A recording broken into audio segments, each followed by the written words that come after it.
नमस्कार.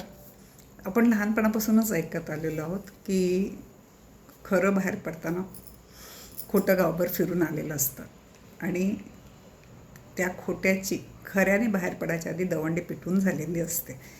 त्यामुळे जेव्हा खरं त्याची सांगायला बाहेर पडतं त्याला ती दवंडी ऑलरेडी पिटलेली असते आणि लोक साशंक खऱ्याबद्दल होतात.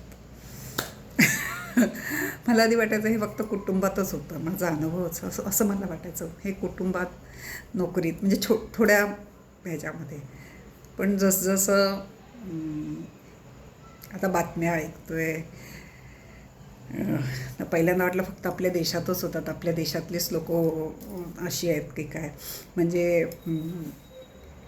ज्यावेळेला मोदी जाऊन डॉयस्पोरामध्ये त्यांनी सांगितलं होतं की आता आपला देश बदलला आहे, तुम्ही आपल्या लोकांना ते म्हणाले होते, भारतीय तिथे जे राहिले होते त्यांना NRI लोकांना की तुम्ही भारतात या, भारतामधला बदल बघा. त्याला इथल्या लोकांनी बोंबाबोंब केली विरोधी पक्षांनी की बाहेर देशात जाऊन मोदी देशाचा अपमान करत आहेत, देशाविरुद्ध बोलत आहेत. ते देशाविरुद्ध बोलत नव्हते आणि ते आपल्या देशामध्ये झालेल्या चांगल्या बदलाबद्दल सांगत होते. आत्ता पहिल्यासारखा देश राहिलेला नाही आहे, आपल्यामध्ये सुधारणा झालेली आहे. UPI वगैरे ते अशा गोष्टी त्या सांगत होते. तेव्हा UPI नव्हतं पहिलं बहुतेक.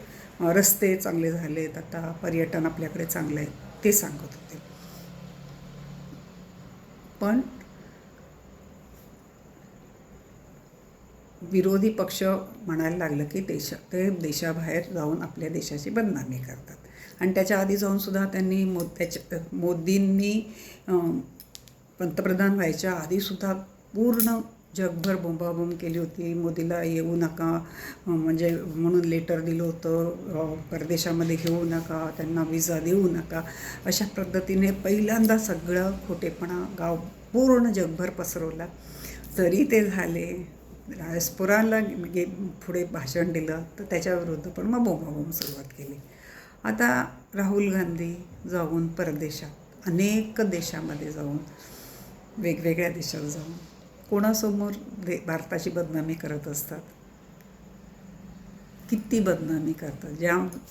तरीसुद्धा खोटं जगाला आवडते असं मला वाटतं.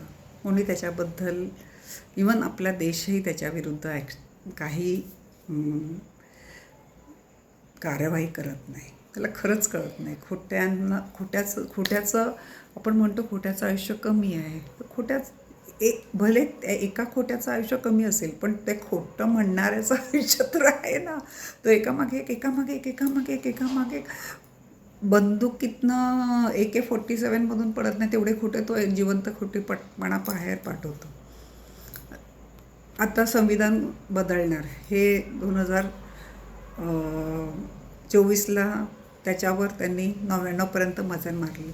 हे सुद्धा धादांत खोटं गोष्ट सांगली. संविधान BJP जर 400 सीट घेतलं तर संविधान बदलणार.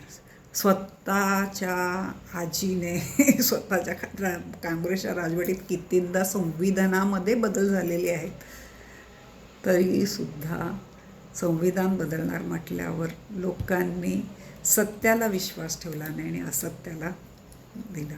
आता जगात सुद्धा तेच चाललेलं आहे. म्हणजे मला आधी खरंच मला वाटायचं की फक्त कौटुंबिक पातळीवर हा प्रकार चालतो की काम करणारा काम करत राहतो आणि ज्याला उचापत्याच करायच्या असतात, ह्या इथल्या तिथेच गावभर करायचं असतं, तो त्याच्यामध्येच हुशार असतो आणि काम करणारा आपली बाजू सांगू शकत नाही. आणि लोकांना दिसत असतं पण तरी सत्य खूप आवडतं, आभास खूप आवडतं, आभासात जगायला खूप आवडतं आणि असत्य स्वीकारायला सत्य बघा तुम्ही, किती सत्य डोळ्याने बघतो, अनुभवतो, तरी कोणीतरी तुम्हाला असत्य सांगितलं की पहिले कान टवकारतात. असं होऊ शकतं. आता गॅसच्याच बाबतीत सांगा, किती टक्के लोकांना गॅसची टंचाई झाली. काय हॉटेल बंद झाले, हे बंद, किती अफवा उठवल्या गेल्या. सगळं सरसकट सर्रास चाललेलं आहे. झालं असेल 1-2 ठिकाणी लोकांनी घाबरून, जसं मागे एकदा मीठ, महाराष्ट्रासारख्या ठिकाणी आणि आपल्या 3 बाजूने समुद्राने वेढलेला असताना मीठ जाईल का आपल्या मिठाला सुद्धा 100 रुपये 1 किलो झालेले मी ऐकलेलं आहे. इतकं अफवा पेटवली, मीठ नाही आहे, मीठ मार्केटमध्ये मीठ नाही. असं किती मीठ लागतं आपल्याला, पण लोक घाबरून गेले. जिथे दिवसाला जर का 50 गुण्या संपत असेल तिथे 500 गुण्या मागायला लागल्यावर लोकांनी वाढवले भाव. 100 रुपयेपर्यंत गेलं होतं तेव्हा.